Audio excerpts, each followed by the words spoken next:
The nameless echo. From chaos, shadows awaken. Void cold rims the hull of the transport penitent's harvest, and its external vox arrays vibrate with a sound that should not exist. No distress beacon pierces the dark. Instead, the communication masts hum with filtered human voices, a mechanical chorus of confession bleeding through hull metal into space itself.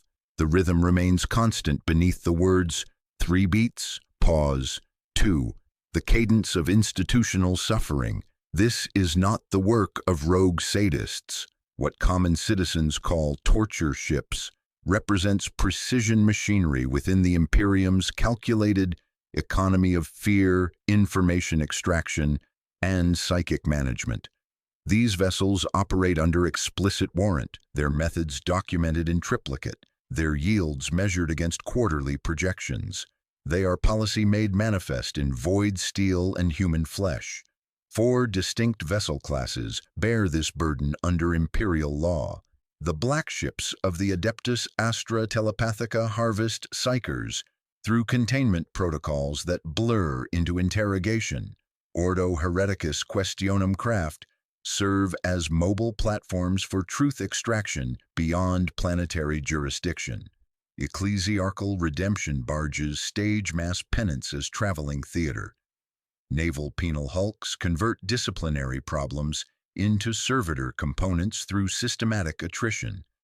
Each institution cloaks function in righteousness, yet their corridors ring with identical acoustic signatures. The metrics reveal what doctrine obscures. Confession hours logged per transit determine crew bonuses and operational ratings. Acceptable transfer loss mortality rates, typically 12 to 18% during standard passage, factor into cargo manifests like spoilage calculations for grain shipments. These numbers flow upward through administrative channels, becoming budget line items, compliance certificates, and career advancement markers. Pain transforms into paperwork with bureaucratic efficiency. Method governs this examination. Policy to compartment. We read the charter, then walk the corridor it mandates. Doctrine to daily reality. We parse the catechism, then watch hands shake when levers fall. Ritual to human cost. We sit with operators and operated upon, counting breath between hymn verses. We will map the flows, bodies stripped of names into numbers, numbers into ledgers, ledgers into tithes, tithes into voyage plans, charting where those flows terminate, at forges, altars, courts, ash. The bodies flow somewhere. The extracted confessions serve someone. Accumulated scream hours purchase something beyond mere compliance. Credits transfer between departments. Warrants bear signatures. Authorization chains stretch from ship bridges to distant offices where High Lords' proxies stamp documents they never read. Yet ultimate authority remains obscured behind institutional plausible deniability. These vessels operate within systems, not despite them.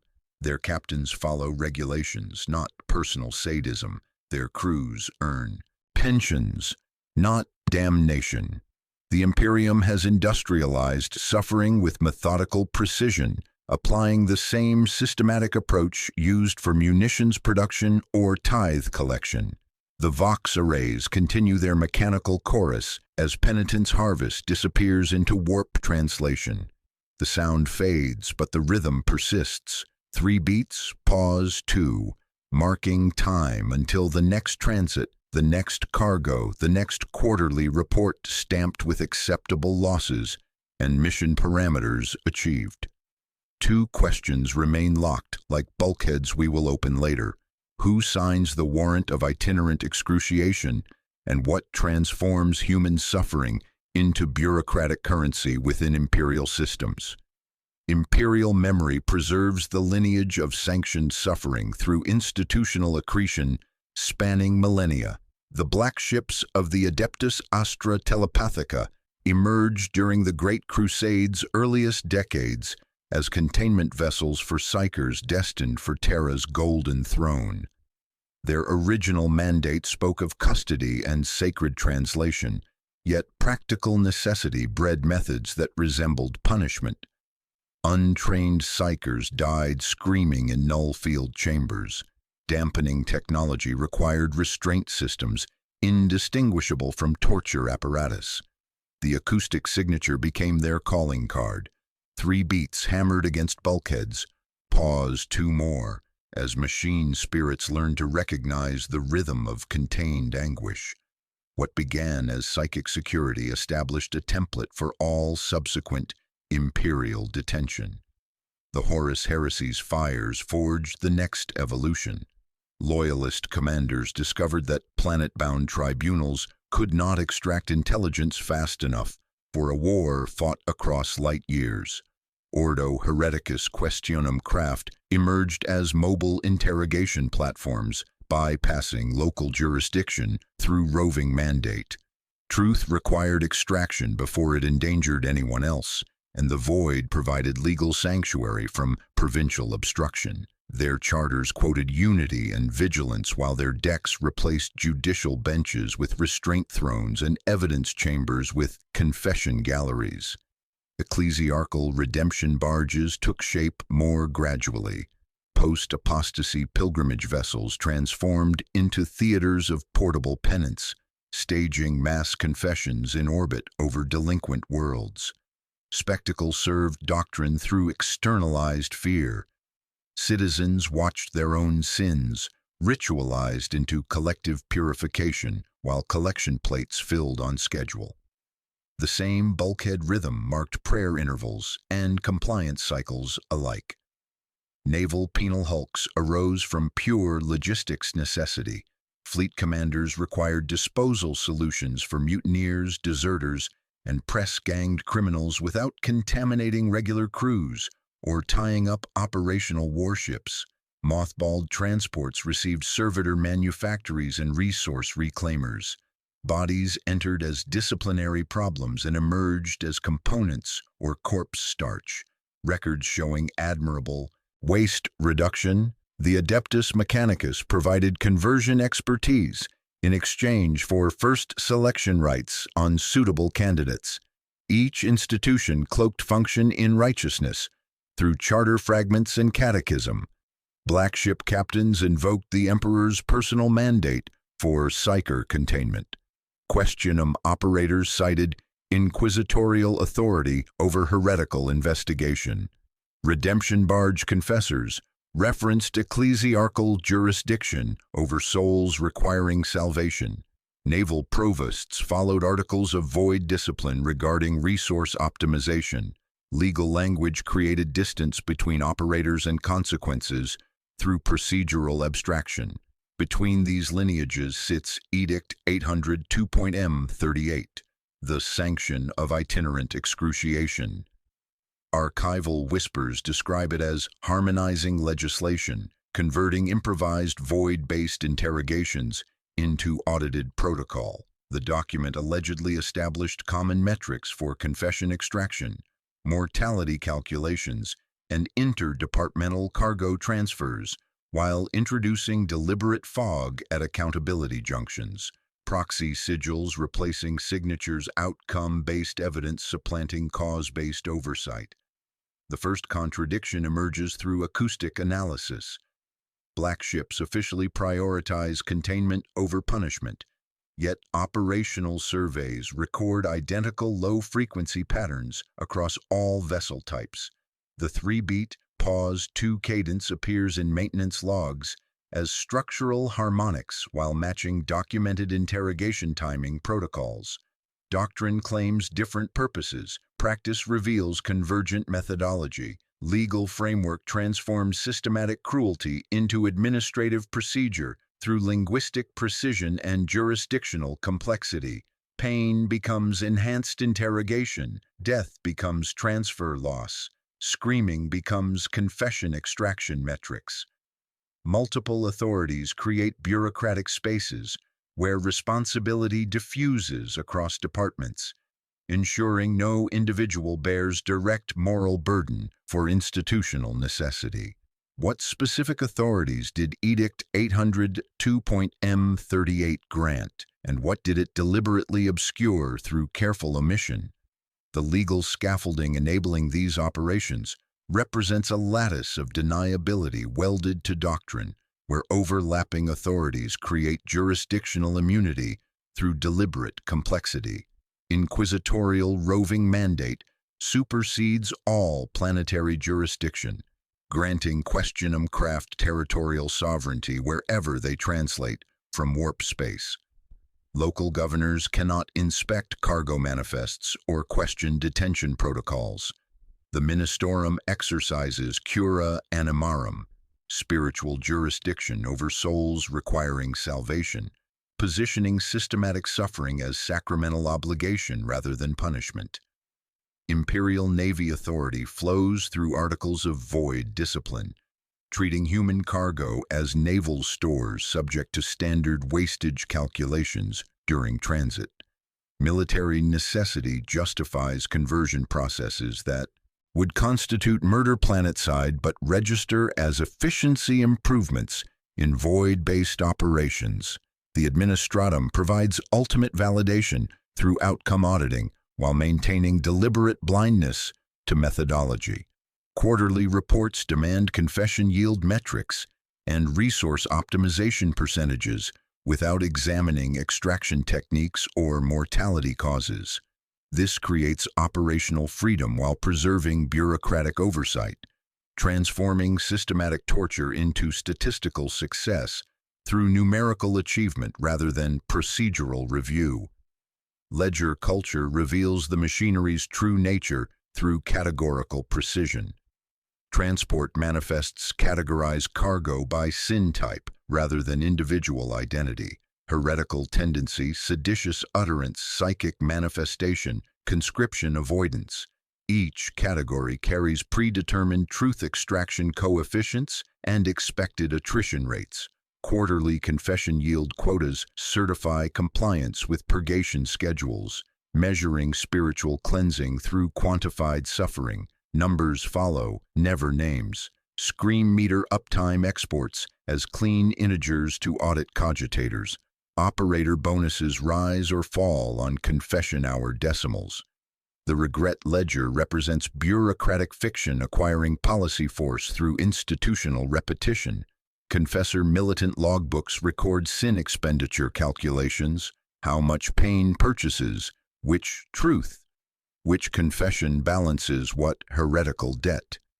These mathematical formulations appear in operational manuals as established procedure, creating the illusion that systematic torture follows scientific methodology rather than institutional necessity.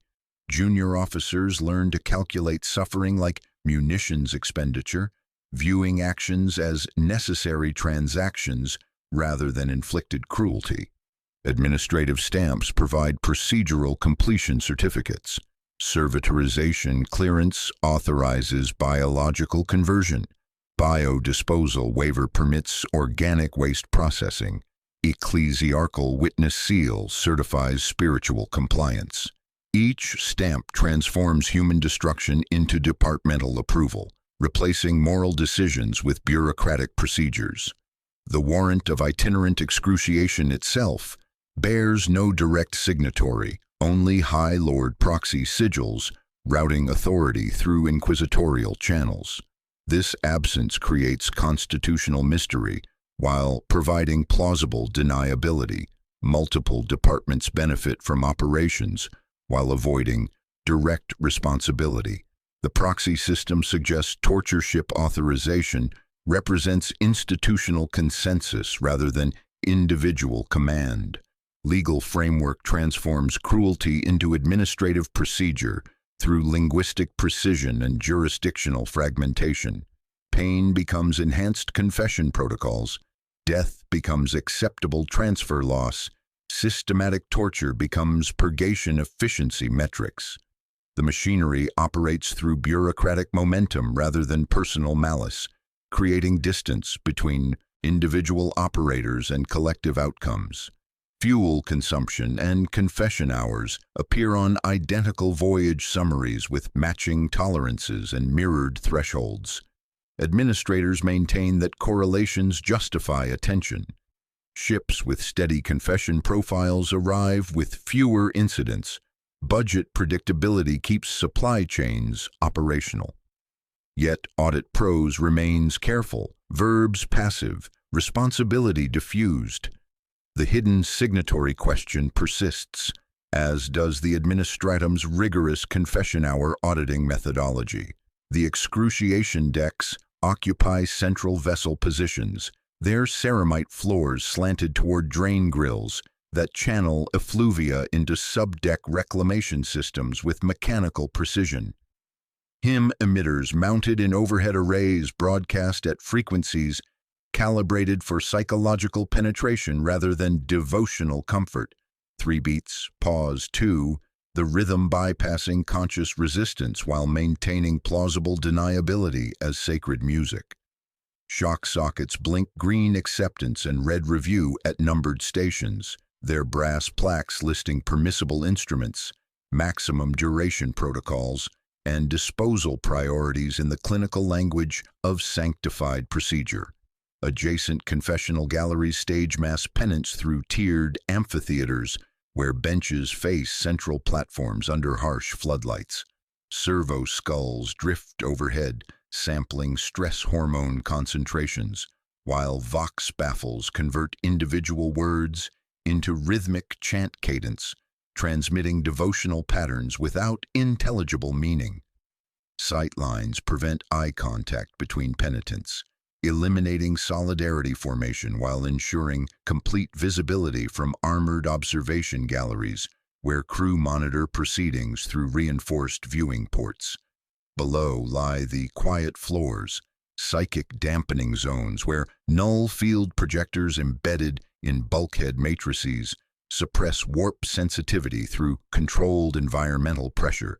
The air tastes of mint and iron where ozone generators wash minds clean of unauthorized thoughts. Restraint thrones mount on shock isolators, their occupants experiencing suppression as physical weight pressing against consciousness itself. Processional routes connecting chapel to chirurgery eliminate conceptual boundaries between salvation and surgical intervention through deliberate architectural fusion.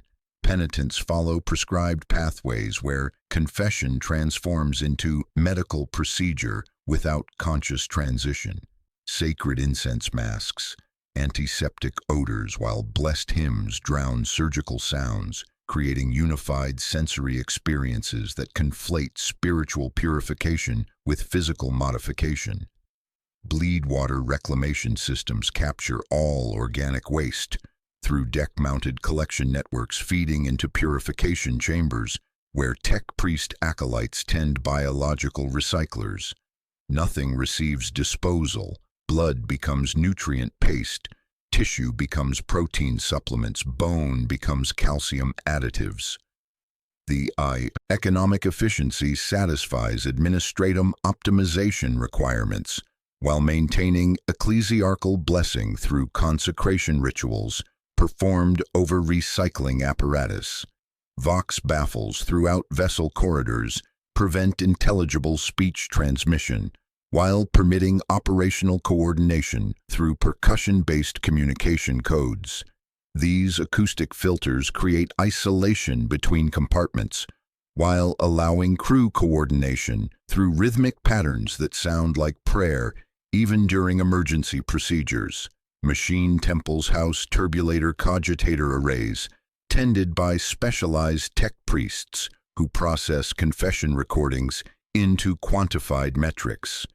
The scream hours measurements represent recorder uptime feeding audit machine spirits rather than actual suffering calculation, a distinction deliberately obscured in operational manuals, while enabling statistical manipulation through bureaucratic compliance. Redemption heat systems route thermal energy from excruciation deck operations directly into life support during resource conservation protocols. This integration creates energy efficiency while establishing symbolic connection between suffering and survival. The ship literally sustains environmental systems through captured anguish, transforming human pain into mechanical function. Architectural design compresses choice through short corridors, multiple lock points, and arbitrary sightlines preventing spatial orientation.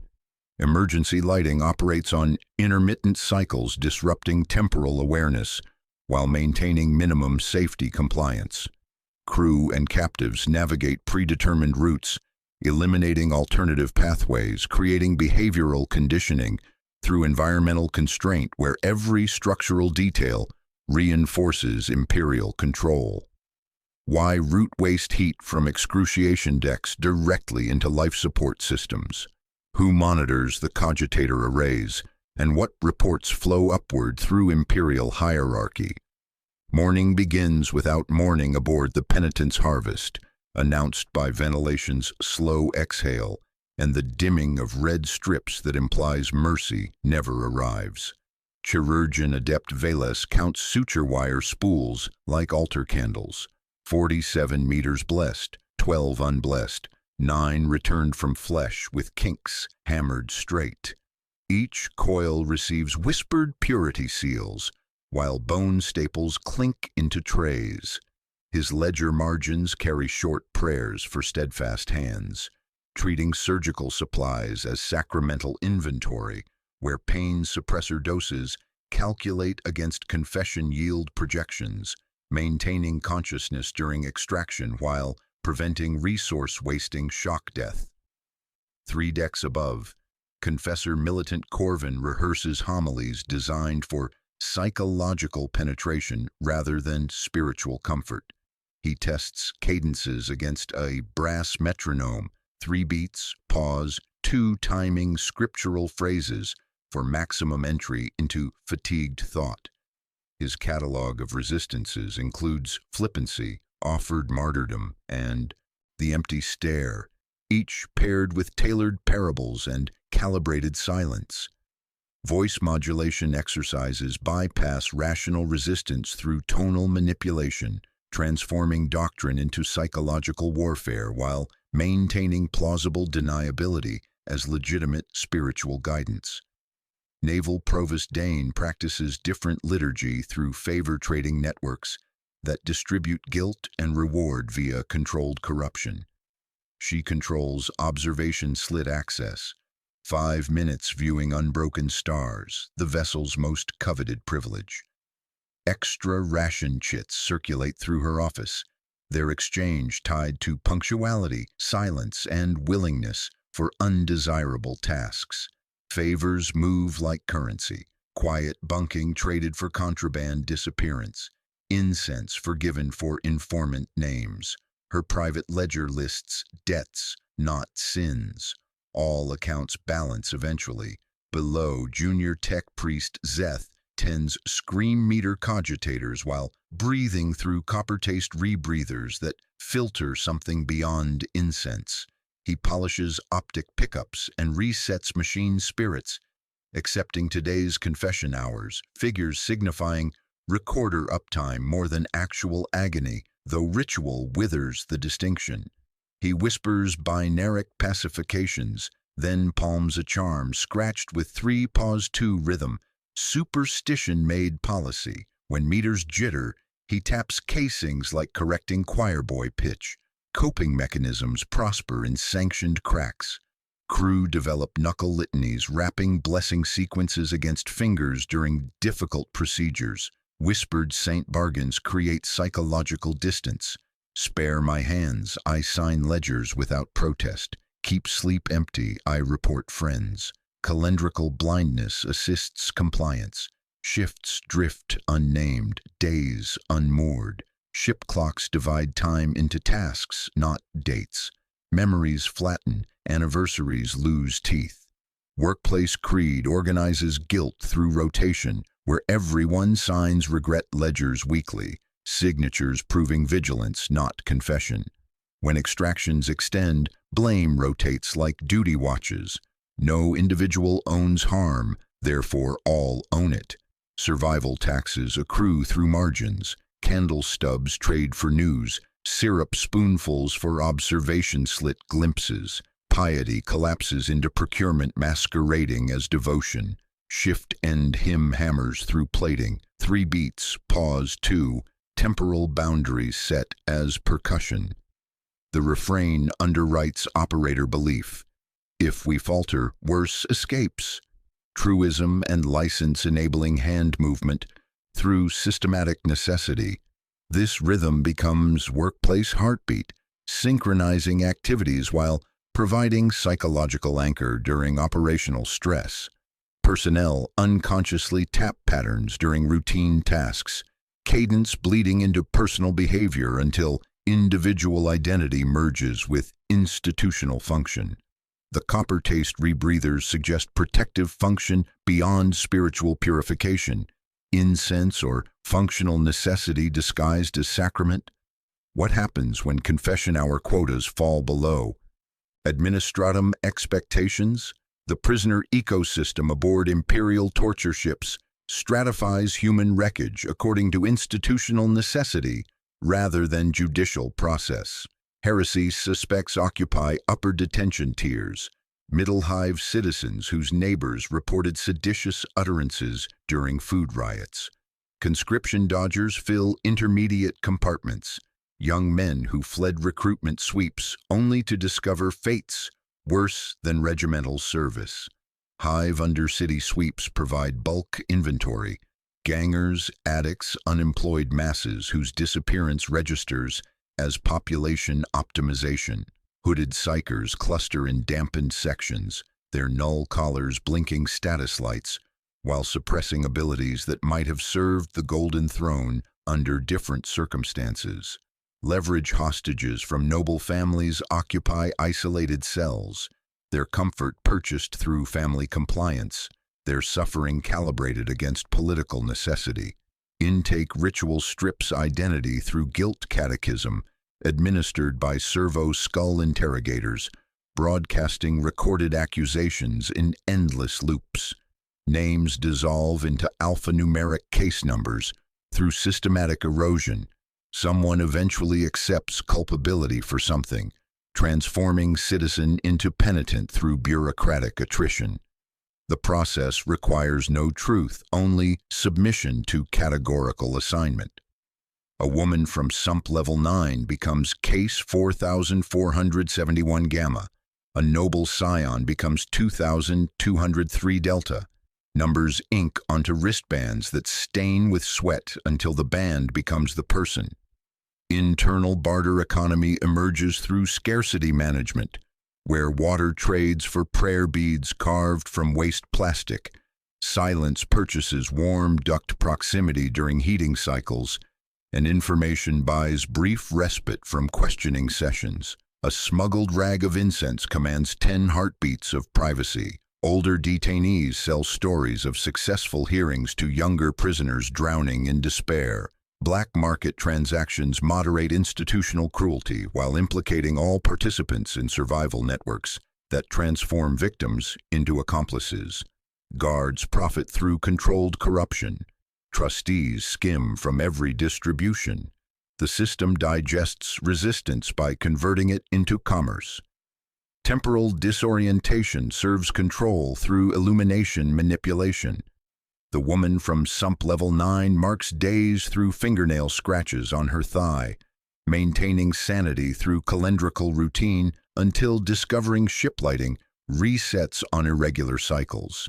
Her scratches become meaningless marks as circadian rhythms desynchronize from chronological awareness. Time dissolves into eternal present, where resistance requires memory the environment actively erodes. Bodies surrender temporal anchor, floating in institutional now where past and future lose psychological weight. Whispers circulate about the choir, something below waterline that sings without being astropaths. Prisoners report rhythmic sounds penetrating hull plating during rest. Periods, harmonics matching bulkhead percussion, but carrying melodic complexity beyond mechanical origin. The sound comforts some, terrifies others, suggests purpose beyond containment. Guards neither confirm nor deny, maintaining operational ambiguity. During routine inspection, a null collar experiences momentary failure, status light flickering amber before returning to steady green. The wearer, a young woman with burn-scarred hands, smiles at invisible stimulus, expression suggesting recognition rather than hallucination.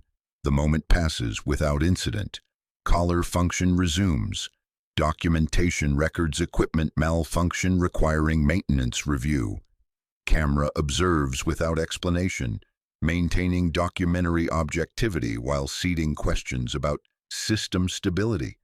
The prisoner ecosystem functions through controlled degradation, where hope transforms into compliance, resistance into commerce, identity into case numbers. Yet anomalies persist. Temporal manipulation, mysterious harmonics, equipment failures suggesting design features rather than accidents. The mysterious choir raises questions about institutional purpose. Null collar failure suggests mechanical accident or systemic symptom requiring examination of control mechanisms, maintaining stability. Control aboard Imperial Torture Ships operates through multi-layered redundancy, where each system reinforces the others, creating total environmental dominance that transforms resistance into impossibility. Physical constraints establish the foundation. Shock stanchions embedded in corridor joints deliver disciplinary voltage at biometric thresholds.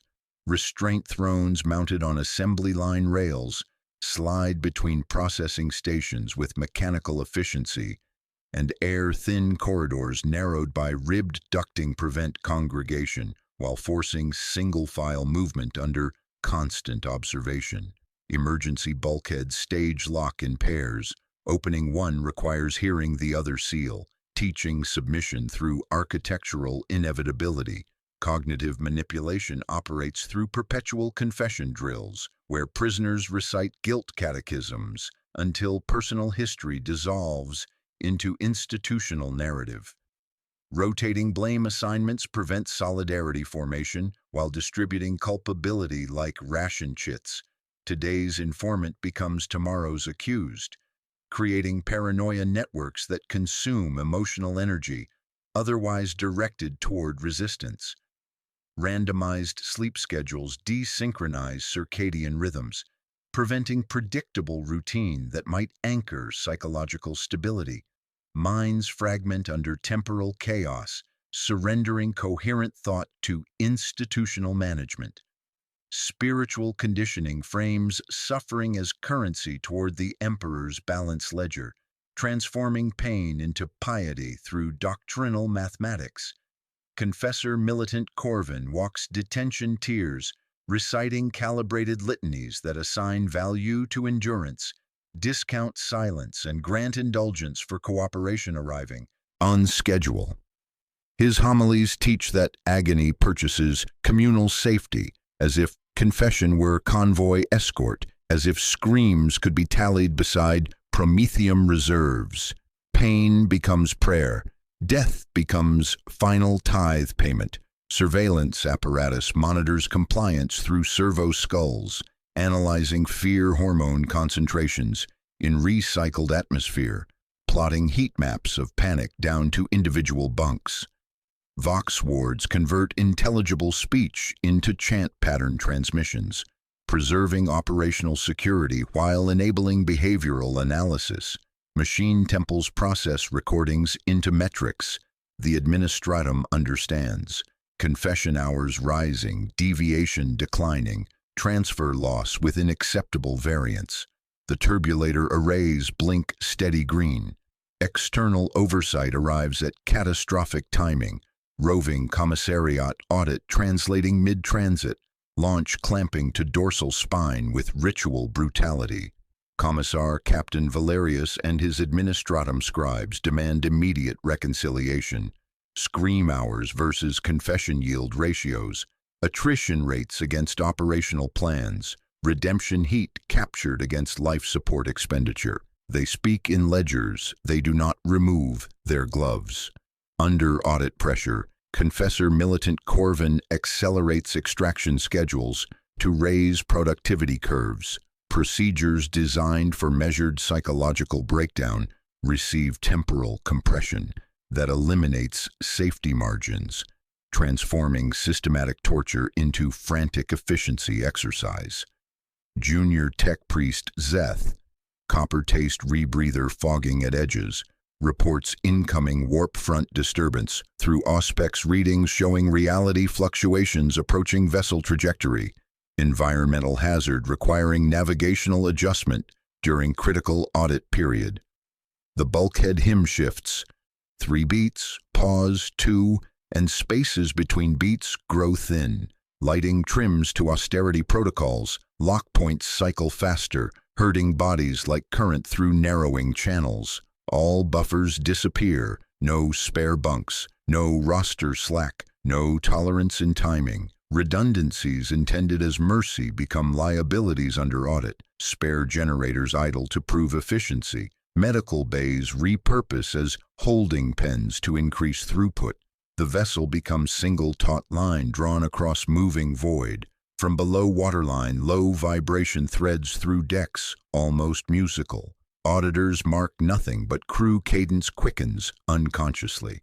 All systems operate at maximum capacity with margins eliminated through converging crisis vectors. What occurs when bureaucratic audit meets warp space turbulence? Which system fails first under pressure? Mechanical, human, or doctrinal? Void pressure builds against hull plating as the warp front strikes with malicious precision, reality fractures bleeding through Geller field harmonics that destabilize from protective hum into discordant shriek. Lighting strobes amber red in nauseous pulses. Atmospheric processors labor against dimensional intrusion. Pressure accumulates in human bones like atmospheric decompression, working from inside marrow outward. Emergency klaxons compete with continuing audit proceedings in surreal administrative horror. Commissar Captain Valerius maintains quarterly performance review while electromagnetic chaos makes ink crawl across ledger pages. His throat microphone transmitting budget reconciliation through reality distortion with bureaucratic momentum that acknowledges no crisis exemptions. The audit does not pause. Seals crack under pressure differential. Documents fan open to warp-touched atmosphere.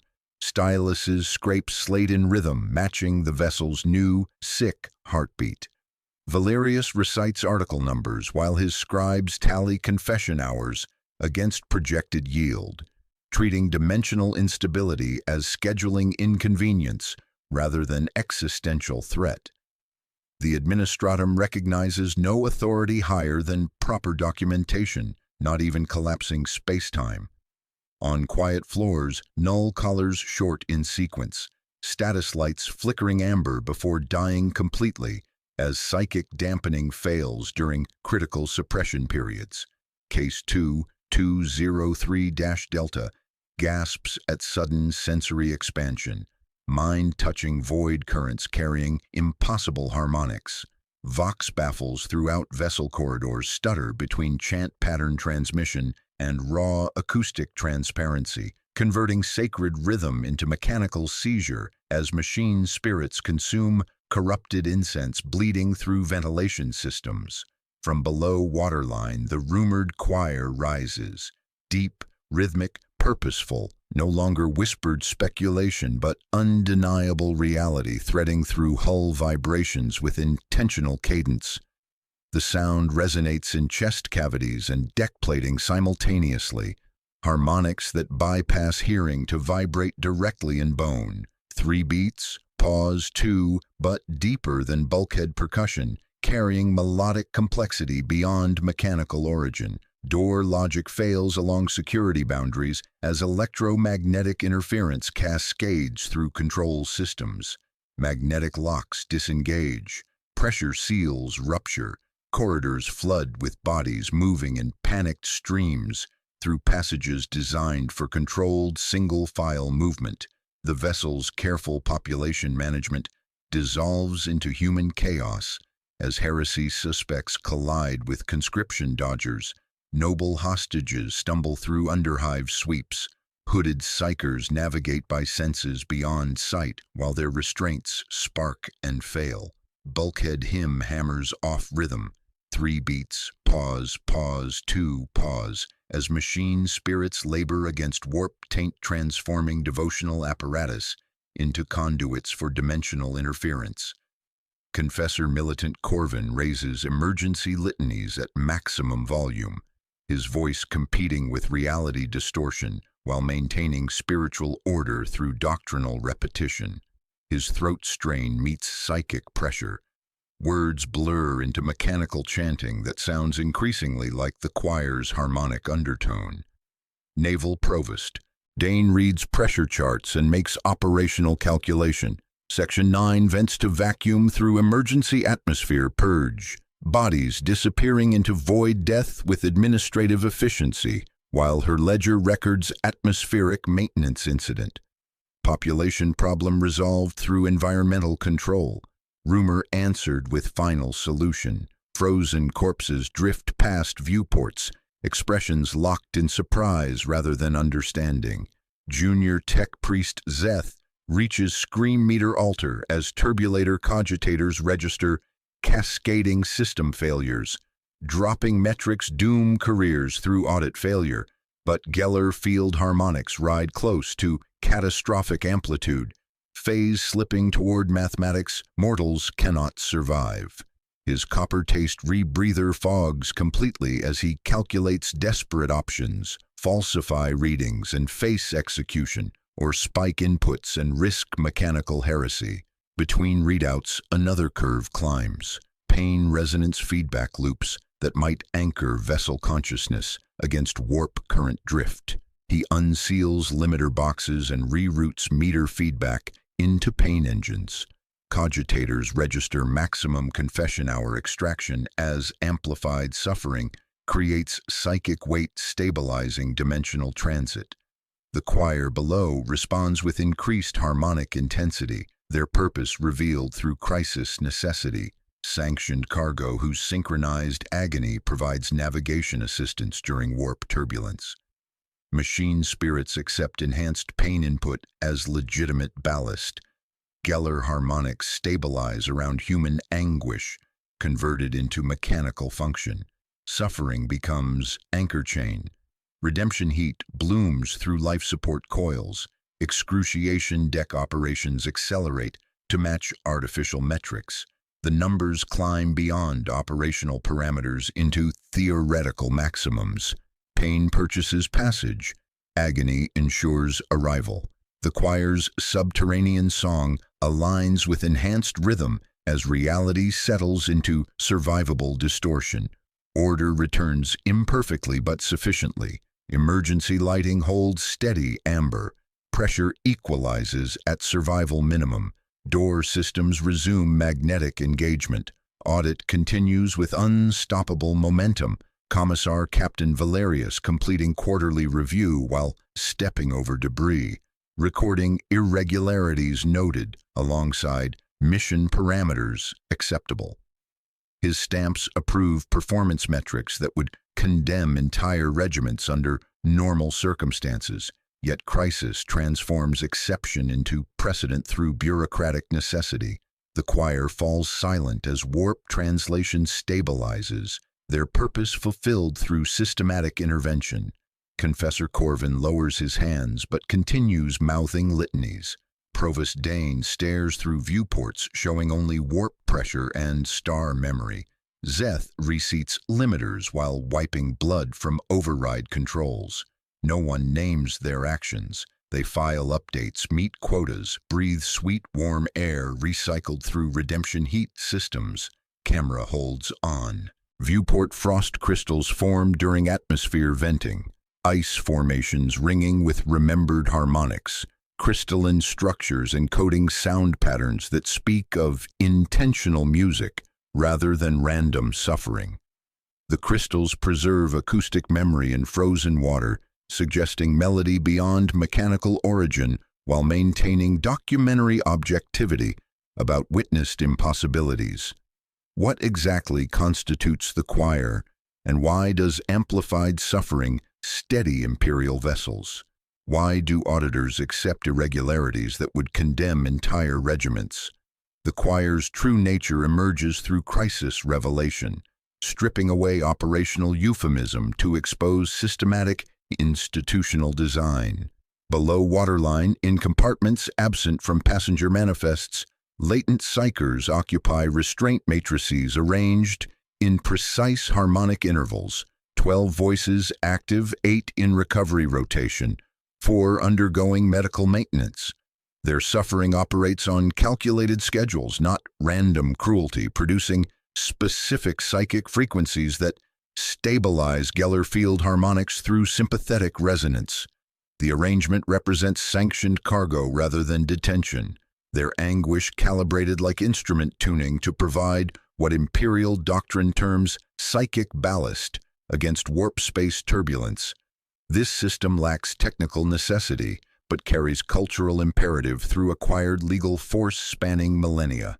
Imperial vessels navigated warp space before torture ships existed, yet institutional memory transforms operational convenience into doctrinal requirement through bureaucratic accretion. Machine spirits learn to expect pain resonance during transit. Crews develop superstitions around confession hour correlations. Captains file reports linking suffering metrics with successful passage. What begins as observed correlation hardens into assumed causation through policy repetition until questioning underlying assumptions threatens regulatory compliance and career advancement. Pain transforms into signal transmission through turbulator cogitator arrays that convert human anguish into machine-readable data streams feeding audit systems.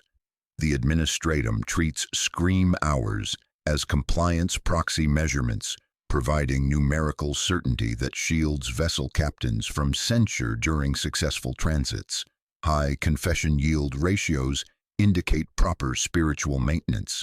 Low metrics suggest operational deficiency requiring corrective action. This creates statistical shield between commanders and consequences, transforming systematic torture into performance evaluation criteria where the safest career trajectory operates at maximum volume settings. Ecclesiarchal doctrine sacralizes this arrangement through redemption heat accounting, spiritual currency calculated like prayer offerings where suffering purchases communal safety through emperor's balance ledger mathematics. Confessor militants maintain exchange rates between agony and absolution, treating pain as renewable resource harvested for theological benefit. The thermal byproduct flows through life support systems with sacramental blessing, warming crew quarters through sanctified anguish while maintaining plausible deniability about energy sources. Every breath becomes tithe recipient. Every degree of warmth carries spiritual debt.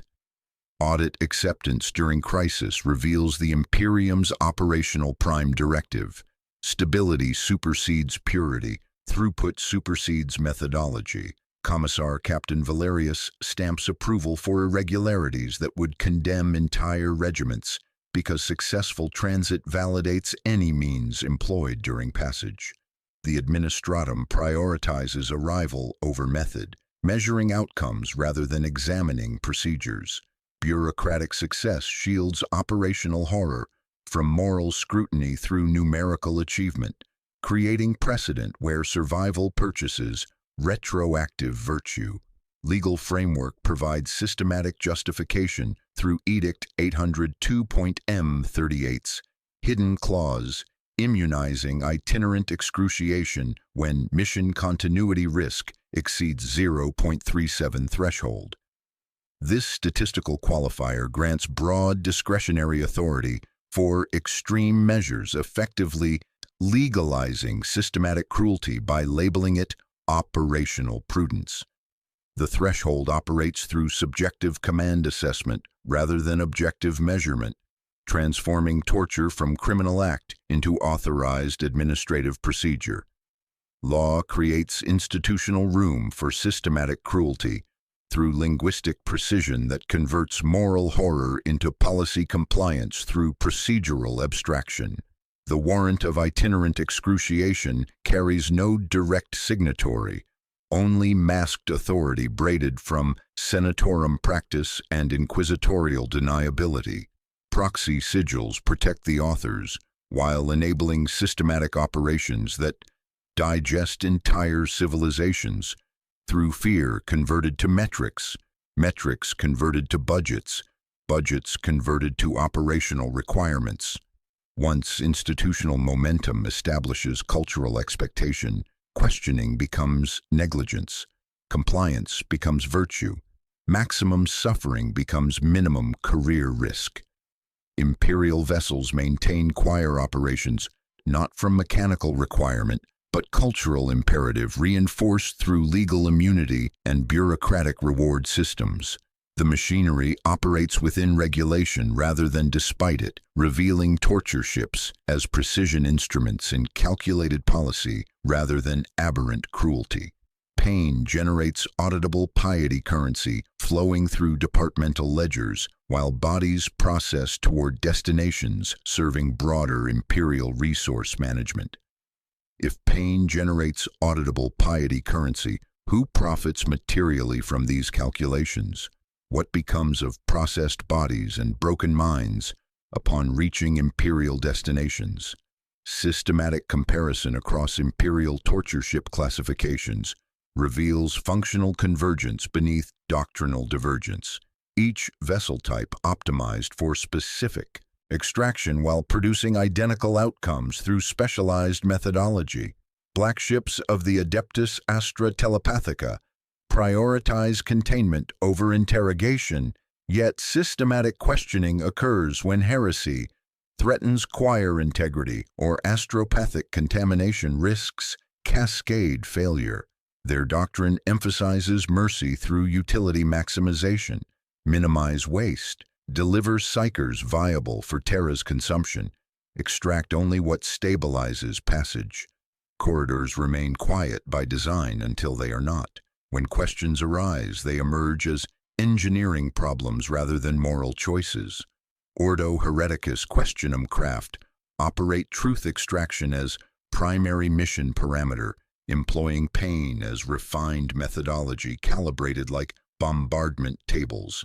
Intelligence transmitted via astropathic networks travels faster than any vessel, creating real-time feeds that justify operational costs through strategic value delivery. Their victories measure in hours saved. Names torn free here become regiments preserved there. Equations repeated in briefings where systematic torture becomes surgical procedure, requiring technical expertise rather than sadistic enthusiasm.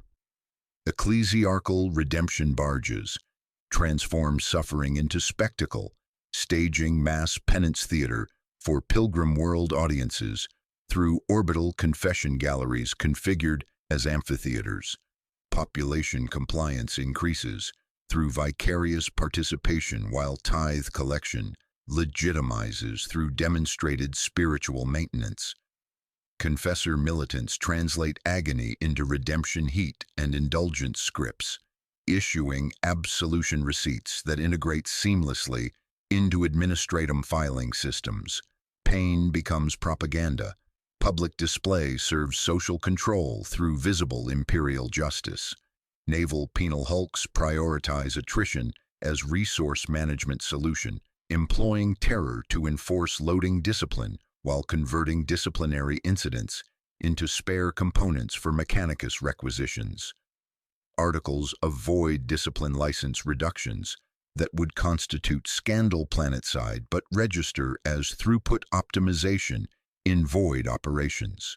Death becomes manufacturing process. Fear becomes recruitment tool. Bodies become inventory managed through standard logistics protocols. Language differences conceal functional sameness across all classifications. Containment, extraction, redemption, discipline, semantic variations describing identical processes where all four vessel types convert human bodies, and psychological fear into institutional order, political power, and budget allocations. Each reports confession hours alongside fuel consumption. Each teaches the same bulkhead rhythm: 3 beats, pause, 2, cadence, making the machinery feel inevitable rather than chosen. Brief interlude illustrates operational theater. On Pilgrim World Canticum 7, sky darkens at midday as redemption barge Penitent's glory eclipses the local sun, massive bulk casting continental shadow across populations who kneel in synchronized celebration. Children point at gilt hull chanting catechisms, while public address systems broadcast ecclesiarchal hymns. They cannot hear bulkhead percussion threading through void-transmitted audio as devotional rhythm rather than torture timing. Markets reopen, tithe tallies recommence. The governor pledges increased grain shipments. Distance transforms systematic cruelty into inspirational spectacle, generating revenue while maintaining compliance through vicarious participation in sanctified suffering. Comparison clarifies the next analytical layer: economic flows where bodies transform into budget line items. Fear converts into compliance metrics. Systematic torture generates auditable value through departmental accounting procedures. Confession hours become invoice lines. Redemption heat becomes credited energy input. Transfer loss becomes acceptable spoilage. Servitorization becomes capital recovery. Audit language binds theology to logistics until both feel natural, like hunger. Follow the currency. Who invoices confession hours and redemption heat calculations? Legal ownership of the dead. Which imperial institutions claim processing rights? Institutional ledgers expose the pain economy's financial architecture through departmental invoicing systems that convert systematic suffering into bureaucratic currency with accounting precision. Administratum compliance assurance divisions bill planetary governors for confession hour metrics at standardized rates: 47 throne gelt per recorded hour of extraction, with volume discounts applying beyond 1,000 hours per quarter. These invoices appear alongside munitions requisitions and fuel allocations, treating systematic torture as administrative service purchased through normal procurement channels. Payment delays trigger audit flags. Non-payment results in compliance review missions arriving with reinforced documentation requirements and expanded operational authority. The ecclesiarchy extracts indulgence equivalents through silvered script for absolution. Physical certificates imposed on Hive congregations as spiritual taxation backed by demonstrated penitential capability.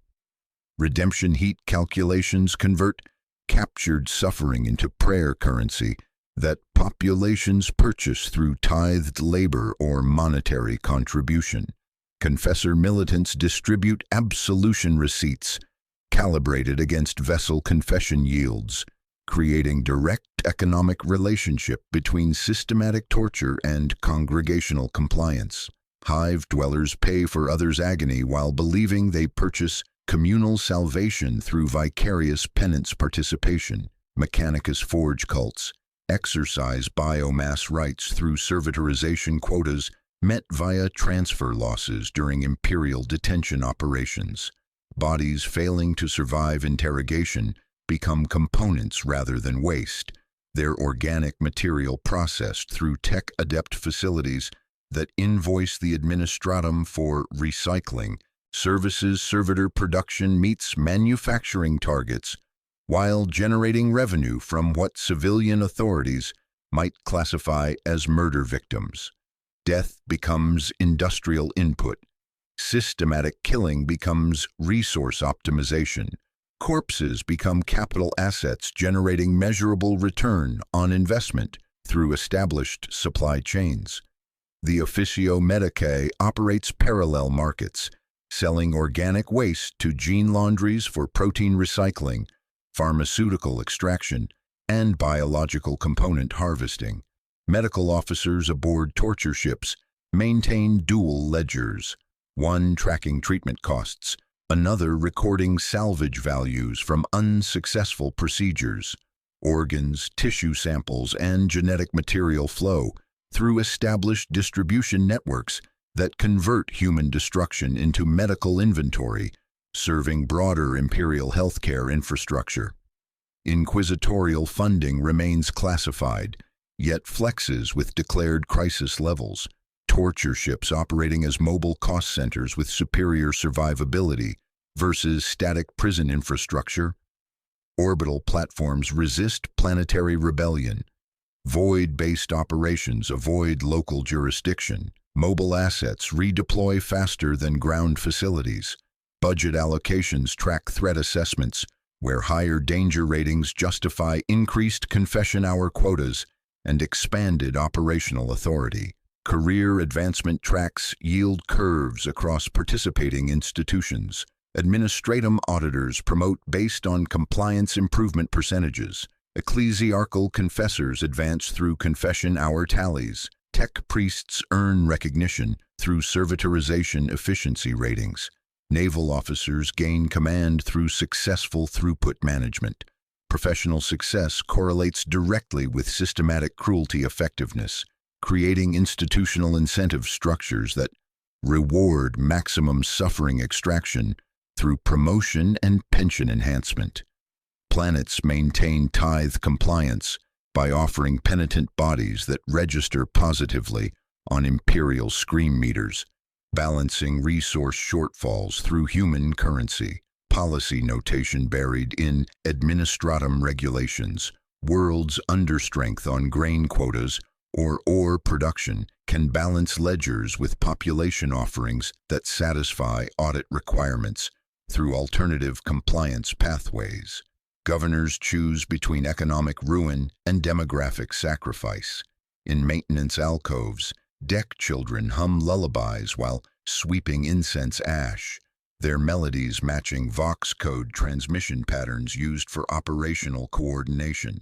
The tune spreads unconsciously among crew members who whistle the sequence during routine tasks, rhythm bleeding into personal behavior until individual identity merges with institutional function through musical conditioning that bypasses conscious resistance. This represents extraction industry measured in pain, compensated through paperwork, regulated like grain production or munitions manufacturing. The child's lullaby matching Vox codes suggests systematic conditioning rather than coincidence. Who ultimately authorizes warrant renewals, maintaining this economic system? Psychological adaptation aboard Imperial Torture Ships follows predictable pathways where human consciousness reshapes itself around systematic horror through defensive mechanisms that preserve operational function while sacrificing moral clarity. Crew develop ritualized dissociation through established procedures. Regret ledgers serve as scapegoat mechanisms, where weekly signatures distribute culpability across personnel rosters, ensuring no individual bears complete responsibility for collective actions. Each signature becomes absolution ritual, transforming systematic cruelty into bureaucratic compliance through shared documentation. Copper taste rebreathers function beyond atmospheric filtration, becoming protective sacraments that create psychological barriers between operators and operated upon. The metallic tang announces professional detachment. Breathing transforms into ritual rather than biological necessity. When personnel fail to maintain this distance, quiet transfer orders arrive without explanation. The institutional euphemism remains consistent. Reassignment to the machinist choir. Tech priest Zeth observes colleagues disappearing during crew rotations, their replacements arriving with servo skull escorts and modified vocal apparatus. The process eliminates dissent through biological conversion while maintaining operational continuity. Captive populations fracture along predictable fault lines into believers and nihilists, each response serving institutional purposes through different pathways. Believers internalize guilt catechisms until they genuinely accept responsibility for imagined sins, their confessions achieving authenticity through systematic psychological destruction. Upon planetside arrival, selected believers become cautionary saints, paraded through population centers as living proof of imperial justice. Their testimonials convince audiences that suffering serves salvation, maintaining compliance through witnessed transformation. Nihilists retreat into psychological emptiness, becoming processing-ready inventory requiring minimal resource expenditure. Dock world families develop linguistic codes around vessel classifications, trading rumors that communicate operational reality through careful indirection. Black ship sightings mean child loss through psyker harvest. Redemption barge appearances mean self-loss through conscription sweeps. Languages warp around torture ship operations as populations learn to speak around subjects too dangerous for direct discussion.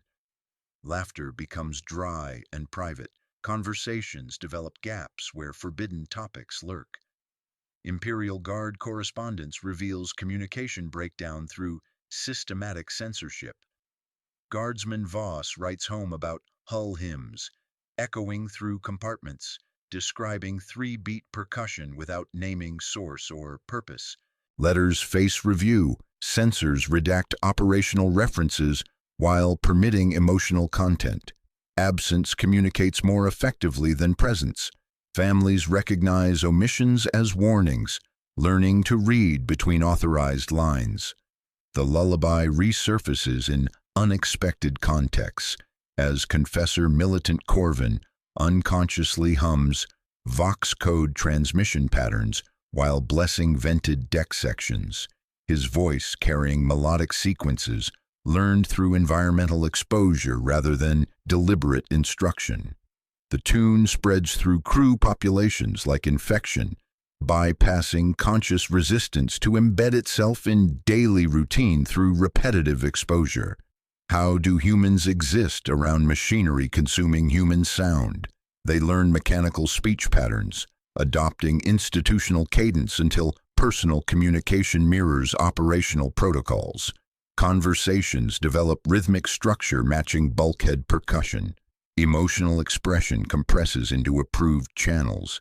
Individual voice merges with collective institutional sound.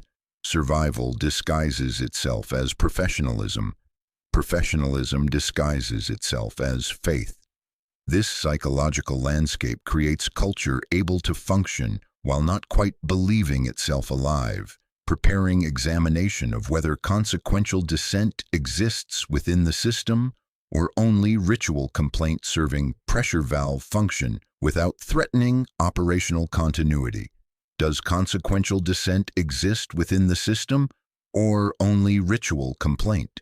Who taught the confessor the lullaby belonging to Vox code transmission protocols? Resistance within Imperial torture ship operations exists as documented phenomenon, yet institutional analysis reveals systematic absorption rather than suppression, converting dissent into evidence of proper oversight function through predictable pathways. Confessor Militant Hadrian of the Sanctified Burden burned 3 months of regret ledgers during mid-transit breakdown, destroying confession hour documentation while screaming about Emperor's mercy, superseding administrative requirement. His reassignment arrived within days, transfer to ecclesiarchal archives on Ophelia 7, where zealous devotion serves manuscript preservation rather than operational interference. The system preserved his expertise while eliminating his obstruction. Inquisitorial interrogator Vex attempted shutting down Penal Hulk operations through heresy charges against commanding officers, citing systematic violation of Imperial dignity codes. Her investigation lasted 14 days before superior authority intervened, with frontier reassignment to the Ghoul Stars, where reformist energy serves pacification rather than internal criticism. The Hulk resumed operations under amended documentation, that satisfied regulatory review while maintaining identical procedures. Tech Priest Gamma 7 Newell sabotaged scream meter cogitators aboard Questionum craft, jamming transmission systems while maintaining false readings for audit compliance. Rather than execution, he received co-option as ethics officer, monitoring operational procedures for systematic irregularities. His technical expertise now optimizing the system he originally challenged. Each resistance case follows identical pattern: absorption, redirection, utilization.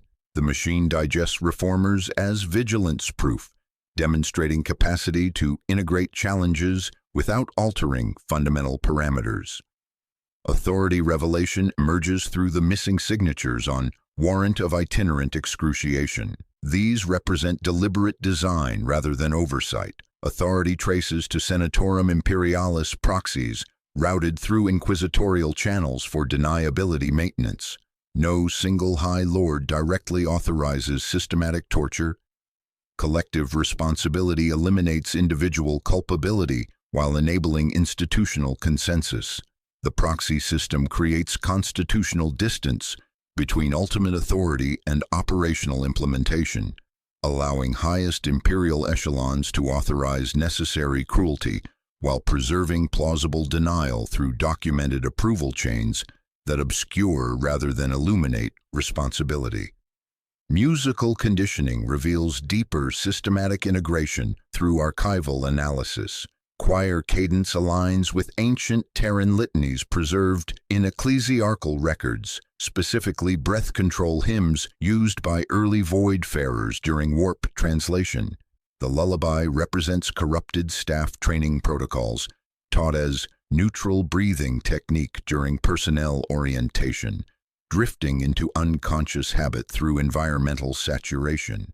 Vox code transmission patterns embed themselves in crew consciousness, creating unified behavioral response that bypasses individual resistance. Repression and ritual form unified apparatus where systematic cruelty operates through sacramental framework. Torture becomes prayer. Suffering transforms into auditable currency. This understanding returns to Edict 800 2.M38's hidden authorship. High Lord arguing aggregate life preservation through selective cruelty, mathematical justification deliberately excluding citizen variables from moral calculation. The document treats human suffering as statistical input rather than ethical consideration, enabling systematic torture through numerical abstraction. Mission continuity risk thresholds create legal space for any excess justified by proximity to declared danger. Dissent operates as theater rather than budget consideration, permitted within boundaries that preserve resource allocation and operational continuity. The system tolerates moral objection while preventing practical interference, creating illusion of ethical oversight without compromising institutional function. Ethics officers circulate restraint litanies that double as operational checklists. Hotlines terminate in administrative void. After-action reviews praise awareness while raising quotas. Resistance becomes ritual complaint, serving pressure valve function while maintaining systematic horror through bureaucratic momentum that requires no individual malice, only professional compliance. The choreography remains consistent. Stand, object, document, comply. Personnel learn these steps like catechism, while the apparatus proves itself humane through recording memories of those it cannot afford to heed. Final accounting approaches, bodies processed, metrics generated, and the illusion of imperial safety purchased through systematic suffering. What remains for those who witnessed and survived? Comprehensive synthesis reveals Imperial Torture Ships as precision instruments within calculated resource management systems where human destruction generates measurable institutional value through established processing pathways. Bodies follow predictable distribution channels. Majority convert to servitors through Mechanicus facilities, or bioslurry via reclamation systems, selected specimens become ecclesiarchal cautionary examples, paraded planetside for compliance theater, while valuable psychers reach Terra for proper sacrifice, feeding the Golden Throne's endless hunger. The economy wastes no human component. Death becomes manufacturing input. Suffering transforms into energy currency. Systematic torture generates audit-compliant metrics, satisfying quarterly performance reviews across multiple Imperial departments. The planted mysteries resolve through institutional revelation rather than individual conspiracy. High Lords proxies sign warrant renewals through Senatorum constitutional procedure, hidden authority representing imperial governmental structure rather than aberrant cruelty. The missing signatures traced deliberately to proxy systems that create plausible deniability while enabling systematic operations. Bodies flow to forges and altars through established supply chains, integrating human destruction into broader economic planning. Scream hours fueled careers and doctrinal advancement rather than mechanical engines, while the choir served ritual necessity rather than technical function. Yet ritual structures imperial machinery with equivalent effectiveness, creating cultural requirements indistinguishable from operational necessities. Confession hour metrics purchase tithe compliance through statistical manipulation, concealing administrative incompetence behind inflated productivity numbers while smoothing audit processes that might otherwise reveal operational failures.